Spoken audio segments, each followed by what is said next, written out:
dari Imam Qasir bin Qais. Dia berkata, ketika aku duduk-duduk bersama sahabat Abu Darda dalam sebuah masjid di Damaskus itu Suriah, seorang laki-laki datang dan berkata, "Wahai Abu Darda, aku datang dari kotanya Rasulullah." Ya, maksudnya dari kota Madinah. Karena suatu hadis yang telah kamu ceritakan dari Rasulullah Shallallahu Alaihi Wasallam. Aku kesini untuk keperluan itu. Lalu sahabat Abu Darda berkata, jadi dia minta hadis ya. Jadi minta hadis. Jadi kalau zaman dulu orang saking pengen belajarnya hadis, bayangin berjalan dari kota Madinah ke Damaskus, Syria. Ya. Nah sekarang kalian enak. Belajar hadis tinggal beli bukunya, tinggal datang ke pengajian.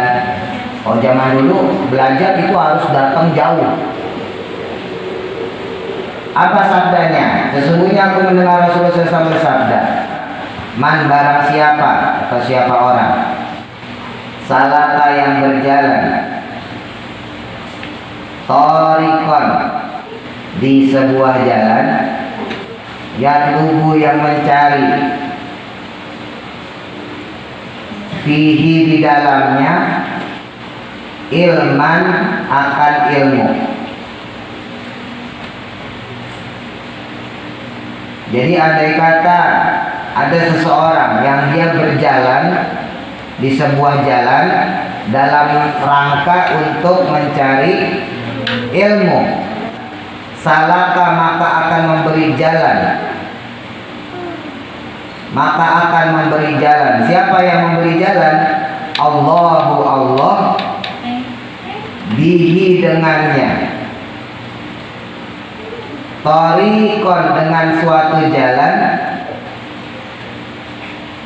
min turuqil jannati dari berbagai jalan menuju surga.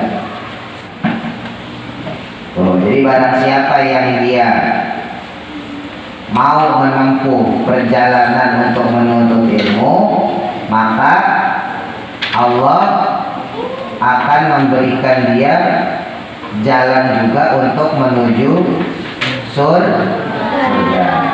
Mau nggak masuk surga? Makanya kalau mau masuk surga ya cari jalan juga menuntut ilmu. Jadi kalian menuntut ilmu kesini itu sama artinya kalian sedang membangun jalan menuju surga. Gitu. Jadi kalau mau masuk surga ya harus belajar. Wa innal malaikata, dan sesungguhnya para malaikat. Ngapain para malaikat? Itulah tadau ajnihataha, meletakkan sayap-sayapnya. Sayapnya para malaikat, sayap-sayapnya ridho dengan penuh keridhaan. Buat siapa? Litalibil ilmi, untuk pencari ilmu. Wa innal alima, dan sesungguhnya orang yang berilmu, nih kalau kalian berilmu, belajar, bisa baca Quran, bisa sholat, berarti kan kalian berilmu tuh ya. Maka la yastaghfiru lahu, niscaya akan memintakan ampun untuknya. Siapa yang memintakan ampun untuknya? Man, makhluk Allah fis samawati, yang ada di langit-langit, waman, dan makhluk Allah fil ardi, yang ada di dalam bumi. Fil ardi, yang ada di dalam bumi. Wal hitanu, dan termasuk ikan-ikan di jawfil mahi, yang berada di dalam air. Oh. Jadi para malaikat itu meletakkan sayapnya dengan penuh keridhaan buat siapa? Buat siapa? Pencari ilmu. Dan orang yang mencari ilmu itu akan dimintakan ampun oleh siapa? Oleh makhluk-makhluk Allah yang berada di langit dan makhluk Allah yang berada di bumi, sampai ikan-ikan yang berada di dalam air. Ya, maksudnya di laut ya. Jadi kalau kalian belajar ngaji itu semut aja doain kalian. Ya Allah, ada Rahma lagi mau berangkat ngaji, ampunin dosanya ya Allah. Ori lagi naik sepeda, ketemu sama burung dara di jalan. Itu burung dara doain, ya Allah, Ori berangkat ngaji, mudah-mudahan diberi keselamatan, jadi anak soleha ya Allah. Gitu. Makanya kalau ketemu hewan ya makhluk itu kan bukan cuma manusia doang, ya enggak? Ya termasuk hewan. Ya, nah itu jangan sok-sokan ya, jangan galak dan segala macam. Ada kucing nggak salah apa-apa disiram air. Fil ardi yang ada di dalam bumi. Wal hitanu, dan termasuk ikan-ikan. Wal hitanu, dan termasuk ikan-ikan fi jawfil ma'i, yang berada di dalam air. Yang berada di dalam air. Fi jawfil ma'i, yang berada di dalam air. Oh. Jadi para malaikat itu meletakkan sayapnya dengan penuh keridhaan buat siapa? Buat siapa? Pencari ilmu. Dan orang yang mencari ilmu itu akan dimintakan ampun oleh siapa? Oleh makhluk-makhluk Allah yang berada di langit dan makhluk Allah yang berada di bumi, sampai ikan-ikan yang berada di dalam air. Ya, maksudnya di laut ya. Jadi kalau kalian belajar ngaji itu semut aja doain kalian. Ya Allah, ada Rahma lagi mau berangkat ngaji, ampunin dosanya ya Allah. Ori lagi naik sepeda, ketemu sama burung dara di jalan. Itu burung dara doain, ya Allah, Ori berangkat ngaji, mudah-mudahan diberi keselamatan, jadi anak soleha ya Allah. Gitu. Makanya kalau ketemu hewan ya makhluk itu kan bukan cuma manusia doang, ya enggak? Ya termasuk hewan. Ya, nah itu jangan sok-sokan ya, jangan galak dan segala macam. Ada kucing nggak salah apa-apa disiram air.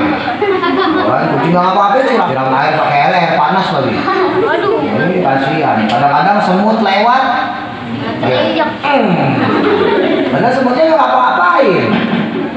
Emang semutnya gigit kita, kecuali semutnya gigit tuh ya. Nah kita digigit semut, nah kita refleks tuh, set, nah itu nggak apa-apa. Orang semut nggak apa-apain lagi jalan. Sampai tahu dia mau shopping kan? Mau belanja, Fikri lagi ngobrol sama Dani, lagi asik-asik ada semut main mati. Gak boleh, kasihan. Sampai tahu apa anak-anaknya semut nyariin tuh. Punya lah. Lanjut. Wa inna fadlan alim, dan sesungguhnya keutamaan orang yang berilmu alal abidi, atas orang yang ahli ibadah. Kafadlil qamari, seperti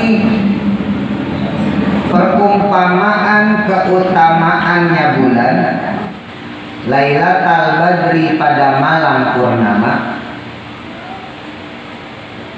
ala sairil kawakibi, atas sekalian bintang-bintang. Jadi sesungguhnya keutamaan orang yang berilmu atas orang yang ahli ibadah itu seperti bulan purnama dan bintang-bintang. Jadi yang bulan purnama di sini siapa? Orang yang berilmu atau orang yang ahli ibadah? Ahli ibadah. Orang yang berilmu. Orang berilmu itu seperti bulan purnama. Nah, orang yang ahli ibadah itu seperti bintang-bintang. Kenapa? Bintang sama bulan purnama kalau kelihatan dari kita lebih terang apa? Bintang atau bulan purnama? Bulan purnama lah, ya kan? Kenapa orang yang pinter, orang yang alim, orang yang berilmu itu lebih utama daripada orang yang ahli ibadah? Ayo, siapa yang bisa jawab? Kan ahli ibadah kan bagus gak? Sholat rajin, puasa rajin, bagus gak? Tapi orang berilmu itu lebih mulia dari dia. Kenapa? Karena syarat amal ibadah, ini syarat amal ibadah itu harus pakai ilmu. Ya, jadi syarat diterimanya amal ibadah itu harus pakai ilmu. Jadi andai kata ada orang sholat, ada dua nih yang sholat, satu si A sama si B. Si A sholatnya nggak pakai ilmu, maka sholatnya tidak diterima. Sedangkan si B dia sholat pakai ilmu, maka sholatnya diterima. Paham nggak? Dengerin dulu nih supaya nggak gagal paham. Ada si A, ada si B. Si A sholat, si B sholat. Cuman si A nggak punya ilmu, si B punya ilmu. Sedangkan syaratnya untuk melakukan satu ibadah, sholat itu ibadah bukan? Ibadah. Dia harus pakai ilmu. Nah maka sholatnya si A yang tidak pakai ilmu, dia tidak diterima, dia ditolak. Sedangkan si B yang dia pakai ilmu, maka sholatnya diterima. Paham maksudnya? Nah sekarang pertanyaannya Pak Ustaz, si A yang tadi sholatnya pakai ilmu, dia sholatnya 4 rakaat, sholat sunnah 4 rakaat. Sedangkan si B yang sholatnya pakai ilmu, ya, dia sholatnya cuma 2 rakaat. Mana yang lebih bagus? Ya. Kenapa A? Udah biasa. Siapa yang jawab A? Ori, kenapa? Siapa yang jawab A? Dia tangannya gini. Siapa yang jawab A? Siapa yang jawab B? Ini aku nggak jawab berarti. Kok nggak ada tangannya? Oh, si B ini, kalaupun dia sholatnya 100 rakaat, misalnya gitu, si B sholatnya 100 rakaat, si A sholatnya 1000 rakaat. Jadi si A sholatnya 1000 rakaat, si B sholatnya 100 rakaat. Kalau dari jumlah kan banyakan si A. Tapi berhubung si A ini nggak pakai ilmu, maka sholatnya tidak diterima. Jadi makanya beruntung. Nah sekarang gimana kok bisa bosan sholat nggak pakai ilmu nggak diterima? Ya iyalah, kan kalau sholatnya nggak pakai ilmu nggak tahu caranya. Kalau orang yang sholatnya punya ilmu, misalnya nih kalian nih, kan tahu waktu pertama sholat niat, ya kan? Misalnya sholat maghrib, sholat fardhu maghribi talata rakaatin mustaqbilal qiblati, adaan. Kalau jadi imam, kalau jadi makmuman lillahi ta'ala, Allahu Akbar, ya kan? Terus kemudian dia baca deh doa iftitah. Kalian baca tuh Allahu Akbar kabira walhamdulillahi katsira gitu ya. Dan seterusnya. Terus baca apa lagi? Fatihah. Terus baca apa lagi? Surat, ya kan? Karena kalian tahu ilmunya. Ya kan? Tapi kalau orang nggak tahu ilmunya, bayangin. Niatnya tuh nggak usoli, niatnya nawaitu. Nawaitu shaumagodin. Ya kan? Ya kan, nawaitu. Terus kemudian habis nawaitu shaumagodin diangkat. Allahu Akbar. Tapi kan orang lihat dia lagi sholat. Ya kan? Orang lihat dia lagi sholat tuh, dia tuh 100 rakaat. Padahal niatnya tadi nawaitu Allahu Akbar. Ya kan? Dia nggak baca Allahu Akbar kabiro. Kalau orang Muhammadiyah kayak Mas Dani, Allah mabait baini gitu. Sama, boleh, terserah mau pakai Allahu Akbar kabiro boleh, mau pakai Allah mabait baini boleh. Terus dia karena dia nggak tahu, ya kan, dia akhirnya wah baca apa nih, yang lain pada baca Allahu Akbar kabiro. Ini ada Allah mabait baini, ya gue takbiran aja deh. Allahu Akbar, Allahu Akbar. Jadi berantakan sholatnya, ya kan? Orang-orang baca Fatihah, ya kan? Habis doa iftitah kita baca Fatihah. Bismillahirrahmanirrahim. Alhamdulillahirabbil alamin. dia kan ada nggak tahu ilmunya, Fatihah kepanjangan, ngatoin aja udah. Ngatoin kalau pasal-pasal lagi, rasanya Allah. Sah nggak sholatnya? Karena tidak ada ilmu. Coba kalau yang punya ilmu, kayak kalian nih punya ilmu, ya kan sholat baca Fatihah, baca surat, ruku baca Subhana rabbiyal azim wa bihamdihi, ya kan?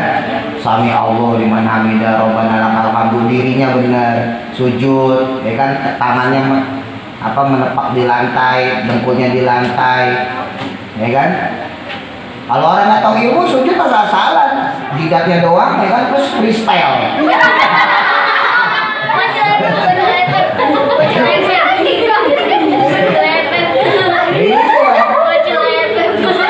Karena tidak punya ilmu.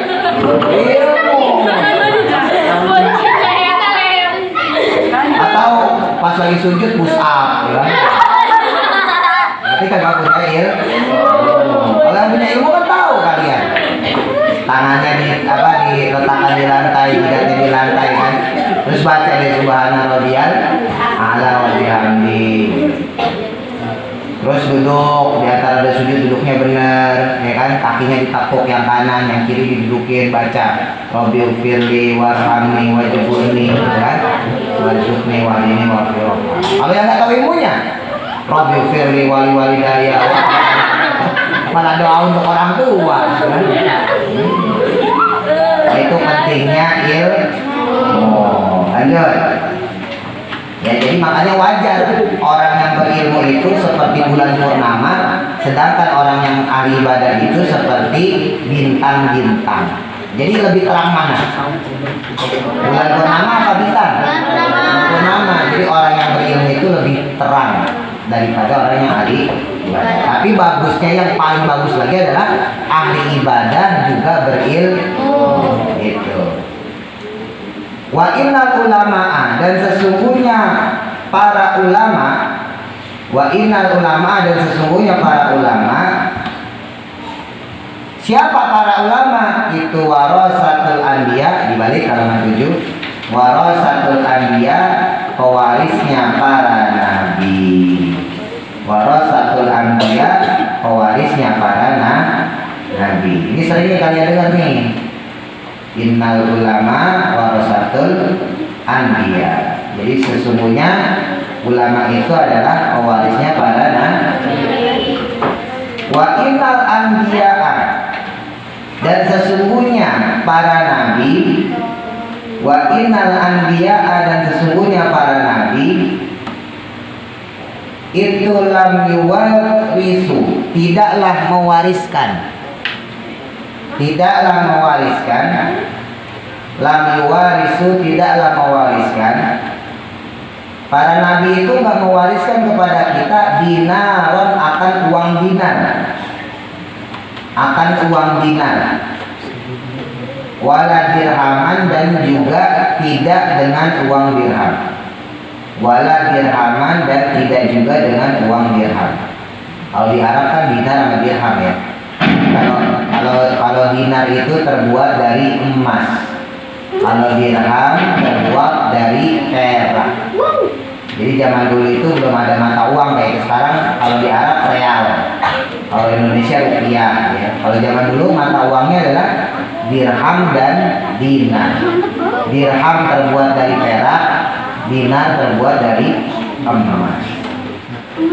Nah, Nabi itu termasuk Nabi kita, Nabi Muhammad Sallallahu Alaihi Wasallam. Kalau disebut Nabi Muhammad, jawabnya Sallallahu Alaihi Wasallam. Nabi Muhammad itu juga tidak mewariskan dinar dan dirham, tidak mewariskan harta. Jadi Nabi Muhammad tidak mewariskan harta, tapi mewariskan ilmu melalui para ulama. Warasul, dan mewaris, tetapinya mewariskan ilmu. Warasul ilma, tetapinya mewariskan ilmu. Warasul ilma, tetapinya mewariskan ilmu. Tetapinya mewariskan ilmu. Faman ahdahu, maka barang siapa yang mengambilnya. Faman, maka barang siapa ahdahu, yang mengambilnya, maksudnya mengambil ilmu. Faman, maka barang siapa akhodahu, yang mengambilnya. Akhoda maka dia mengambil bihawzin dengan keberuntungan, wafirin yang besar. Bihawzin dengan keberuntungan, wafirin yang besar. Dengan keberuntungan yang besar. Jadi karena Nabi Muhammad tidak mewariskan apapun kecuali ilmu, yang mana diwariskan kepada para ulama, maka kalian harus ambil ilmu itu. Termasuk ketika kalian sekarang belajar ini dalam rangka mengambil ilmu. Karena ketika kalian ambil semua ilmu itu, maka akan kalian dapatkan keberuntungan yang besar. Kenapa Pak Ustadz kok beruntung yang besar? Karena semuanya harus pakai ilmu. Ya, ada ilmu memasak. Nama ilmunya apa? Kalau memasak itu nama ilmunya apa? Tahu nggak? Yang gaya masak? Ilmu tata boga, ya nggak? Ilmu memasak namanya ilmu tata boga. Kalau bikin pakaian namanya ilmu tata busana, ya kan? Ilmu misalnya pakai lipstik, pakai bibir merah ya, pakai alis, ilmunya namanya tata rias. Nah itu semua ada ilmunya nggak? Bisa nggak salah-salah? Misalnya ilmu tata boga karena dia nggak ngerti ya kan, bikin sayur asem, bikin sayur asem akhirnya pakai ketek. Katanya yang penting biar asem. Ya kan? Oh, ilmu tata rias dia pengen ngerias muka, misalnya Kamanda sini sama dia dirias. Ya kan? Dirias asal-asalan. Lipstik taruh di alis. Alis taruh di lipstik. Jadi benar apa jadi apa tuh? Salah. Makanya harus pakai ilmu. Termasuk juga kalian belajar Quran harus pakai ilmu. Banyak orang tuh yang baca Quran tuh asal-asalan banyak, jangan kira enggak. Ya, mentang-mentang dia udah ngerti huruf, dia belajar Quran, kecilnya belajar Quran emang. SD belajar Quran, SMP kagak ngaji. Iya. Makanya bolak-balik Pak Ustadz sampein kalau bisa terus ngajinya sampai tua, sampai Pak Ustadz meninggal. Iya. Karena banyak orang ngaji nih SD. Pak Ustadz kasih tahu nih, SD dia ngaji ya. SD dia ngaji pinter nih. SMP dia nggak ngaji. SMA dia ngaji, itu otomatis ilmu yang dia ketahui waktu SD lupa. Kalau lupa, otomatis apa? Hilang. Kalau hilang, semua ilmunya nggak kepake. Jadi baca Quran bener bacanya, ba dibaca ba, tak dibaca tak, tapi dia kagak tahu. Ini ikhfa syafawi, ini idgham biguna, ini alif lam samsia, ini alif lam komaria. Kan kalian udah belajar kan? Sebagian udah banyak yang belajar, yang belum yang masih cere-cere. Iya, tinggal saya Fikri belum. Pokoknya yang telat-telat deh, Yardo, Rido belum. Yang lain udah banyak yang udah nih.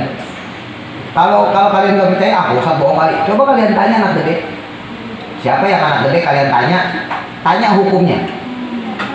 Misalnya kalian apa namanya sebutin misalnya siratal ladzina an'amta alaihim itu hukumnya apa? Hukum tanwinnya apa? Kalau yang tahu an'amta nun mati ketemu ain, nun sukun ketemu ain berarti hukumnya amta mim mati ketemu ta berarti hukumnya ikhfa syafawi. An'amta annya izhar lagi, amtanya ikhfa syafawi. Kalau kalian karena kalian belajar kalian tahu ilmunya dan otomatis insya Allah bacanya juga benar. Tapi kalau kalian tanya sama orang yang nggak belajar, coba tuh apa? Dia nggak bisa jawab. Dan otomatis ketika baca juga salah. Akhirnya bacaannya ditahan. Padahal izhar itu ya baik izhar hakinya maupun izhar syafawinya dia nggak boleh ditahan. Jadi harus dibacanya siratal ladzina an'amta. Nggak boleh dimain-mainin. Siratal ladzina an'amta. Nggak boleh karena dia bukan idgham, dia bukan ikhfa. Nah yang kayak begitu harus tahu ilmunya. Nah, supaya tahu ilmunya itu didapat lewat belajar.